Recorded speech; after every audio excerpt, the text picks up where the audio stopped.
संघर्ष शिवाजी महाराजांच्या वाट्याला आला, संघर्ष महात्मा फुलेंच्या वाट्याला आला, संघर्ष बाबासाहेबांच्या वाट्याला आला, आपल्या वाट्याला येणार आहे. जर तुमच्या आयुष्यात एक गोष्ट लक्षात ठेवा, संघर्ष नसेल तर आयुष्यात मोठं होता येत नाही. एक साधं उदाहरण सांगतो आणि थांबतो.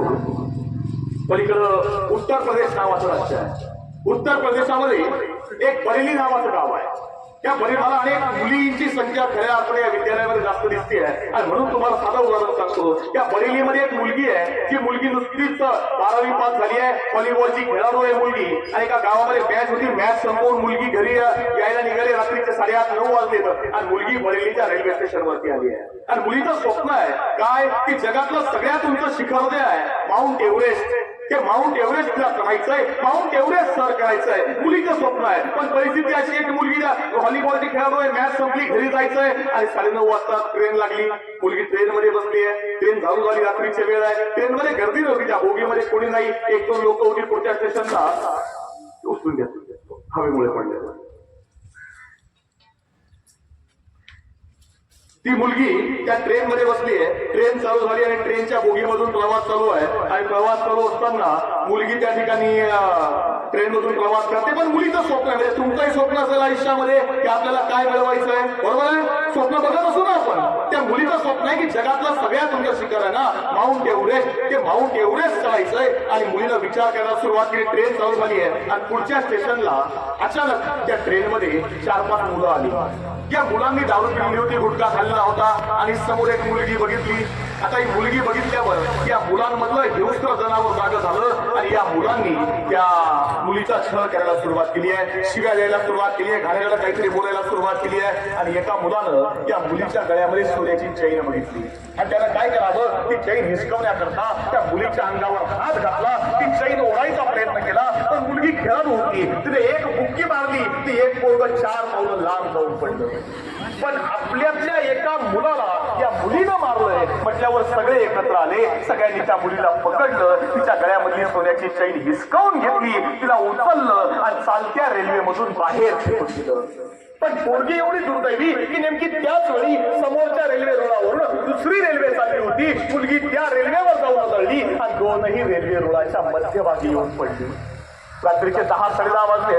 मुलगी ओरडतीये, आरोळ्या मारतीये, चिंचाळ्या ठोकतीये की मी इथं खाली पडलीये, कोणतरी मला उचला रे, मला उचलायला या. पण कुणी आवाज कोणापर्यंत जात नाही. रेल्वे येते, रेल्वे जातीये, रेल्वे येते, रेल्वे जातीये, रेल्वेशिवाय दुसरा आवाज कोणाला येत नाही. आणि मुलीने उठायचा प्रयत्न चालू केला आणि त्यावेळी मुलीच्या लक्षात आलं की आपला जो उजवा पाय आहे तो गुडघ्यापासून खाली तुटलाय आणि खाली लोंबकळतोय आणि डावा पाय 4-5 ठिकाणी वाकडा झालाय. मुलीला उभं राहता येईना आणि मुलगी रात्रभर त्या दोनही रेल्वे रुळाच्या मध्यभागी पडून आहे. आणि रात्री त्या मुलीचा आवाज कोणाला जात नव्हता. त्या रेल्वेच्या रुळाखाली असणाऱ्या घुशींनी आणि उंदरांनी त्या मुलीचा आवाज ऐकला आणि त्यांनी रक्त प्यायला सुरुवात केली, रक्त ओढायला सुरुवात केली आहे. आता माणसाने फेकलं म्हटल्यावर जनावरांची काय अवस्था आहे. आणि बघता बघता बराच वेळ ती मुलगी तिथंच पडून आहे आणि सकाळ झाली आहे. आणि सकाळी 5-6 वाजता एक म्हातारा माणूस त्या रेल्वेच्या रुळाजवळून चालला होता.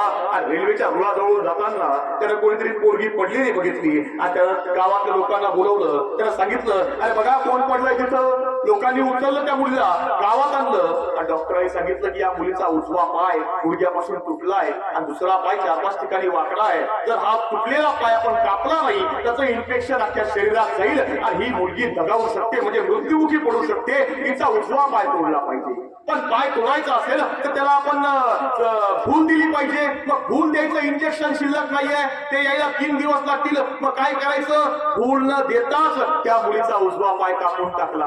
आणि तोपर्यंत तिच्या कुटुंबाला बातमी समजली आहे. तरी त्या मुलीला घेतलं, दिल्लीला ऍडमिट केलं आणि तिला डॉक्टरांनी उपचार चालू केले.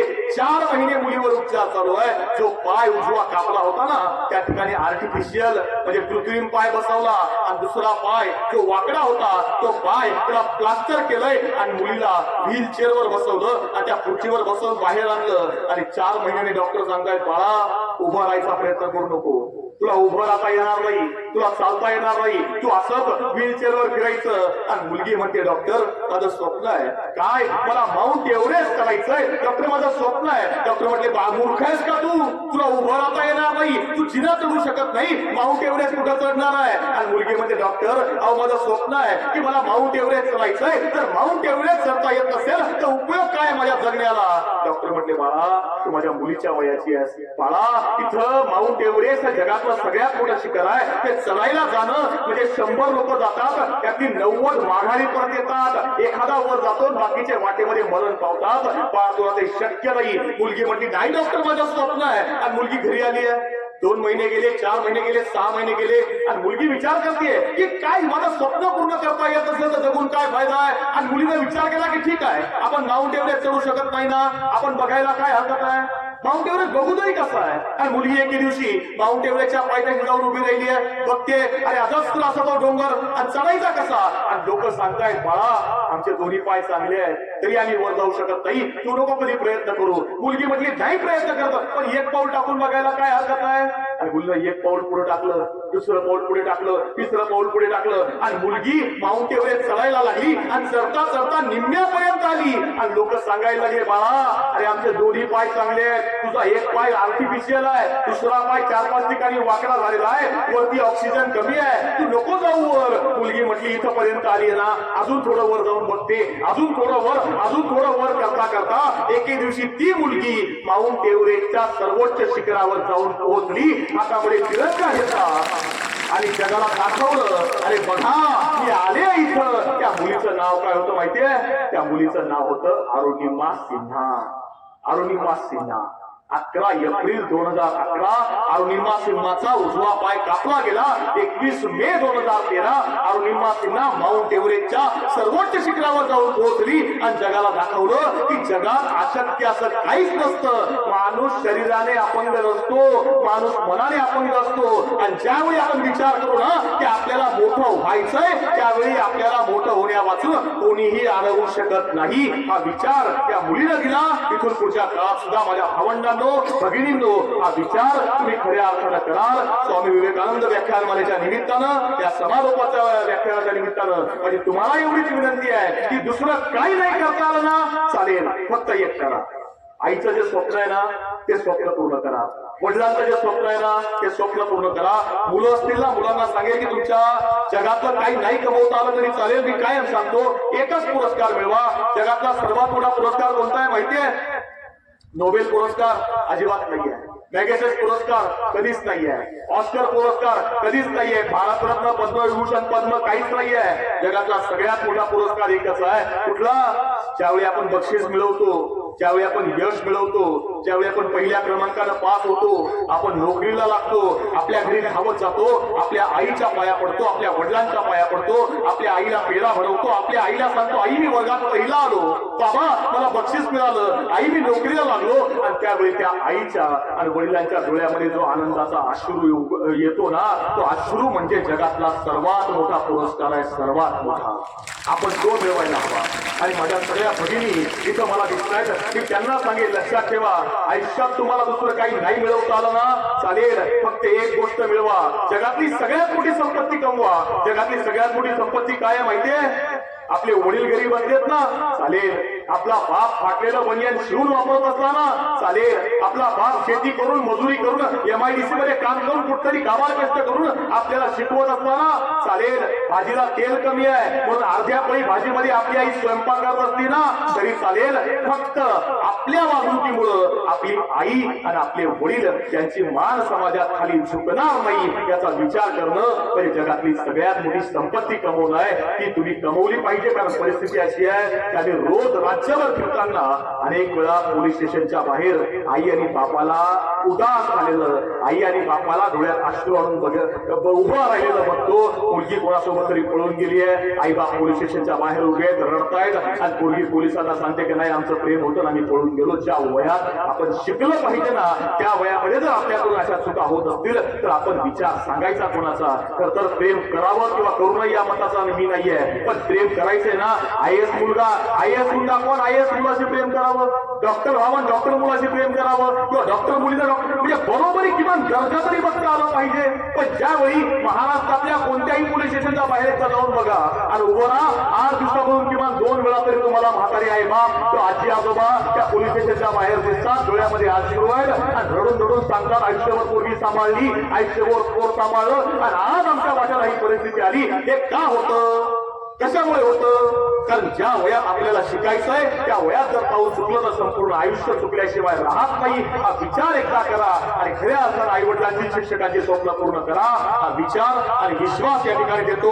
त्याच्या माध्यमातून या ठिकाणी आलोय ते सन्माननीय दिवे सर, संपूर्ण शिक्षक स्टाफ, शिक्षकेतर कर्मचारी, गावातील सर्व सन्मान्य नागरिक, सर्व शाळा सुधार समिती किंवा शिक्षक समितीचे सगळे पदाधिकारी, माझे मित्र सन्मान्य संभाजीराव कांडगे सर, आदरणीय दशरथ बापू, आदरणीय महेंद्र अण्णा, रणजितजी, सर्व सन्मान्य मान्यवर या सगळ्यांचं या ठिकाणी मनपूर्वक ऋण व्यक्त करतो. आणि खर तर तुम्ही मला मागच्या वर्षी बोलवलं होतं, मागच्या वर्षी तुमच्या विनंतीला मान देऊन आलो, तुम्ही आज बोलवलं, यावर्षी बोलवलं, यावर्षी सुद्धा आलो आणि आज तुम्हाला जाता जाता शब्द देऊन जातो की इथून पुढच्या काळात सुद्धा ज्या ज्या वेळी तुम्ही मुलांकरता आवाज द्याल त्या त्यावेळी मी तुम्हाला एवढंच सांगेल की मी पुन्हा येईन, मी पुन्हा येईन, मी पुन्हा येईन. धन्यवाद.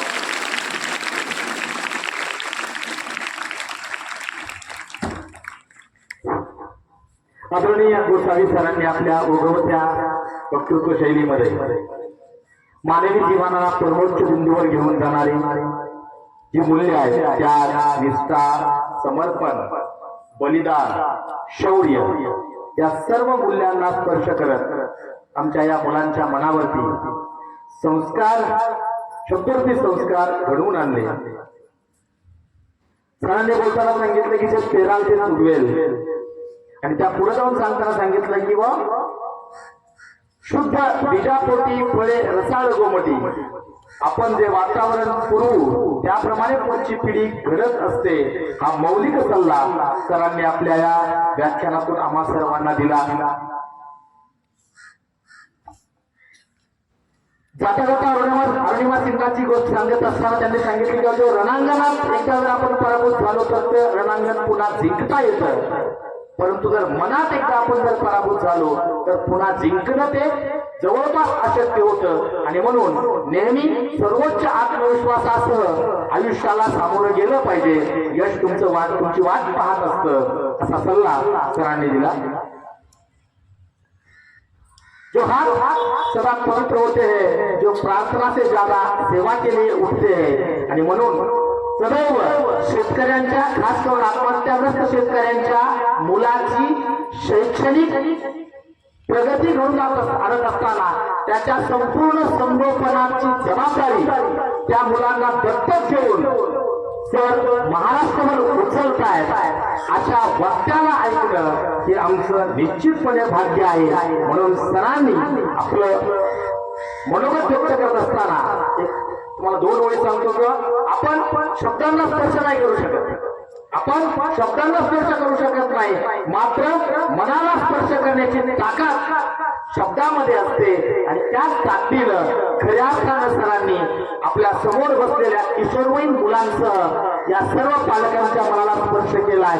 तर या सर्वांच्या वतीनं मी आपल्याला शब्द देतो की तुम्ही केलेल्या शब्दरूपी संस्काराच्या, विचाराच्या पेरणीला कुठल्याही प्रकारची बाधा या छत्रपती माध्यमिक व उच्च माध्यमिक विद्यालयाच्या विद्यार्थ्यांकडून, या पंचकृषीतील पालकांकडून निश्चितपणे येणार नाही. आपण या ठिकाणी आलात आणि आपल्या ओघवत्या शैलीमध्ये आम्हाला एक संस्काराचं मूल्य आणि मोल समजावून सांगितलं आणि प्रेरणा दिली. त्याबद्दल सर मी ग्रामपंचायत वडगाव रसाई पंचक्रोशी, छत्रपती माध्यमिक व उच्च माध्यमिक विद्यालय वडगाव रसाई आणि श्री स्वामी विवेकानंद शिक्षण संस्था परिवाराच्या वतीनं आपले मनपूर्वक हार्दिक आभार या ठिकाणी व्यक्त करतो.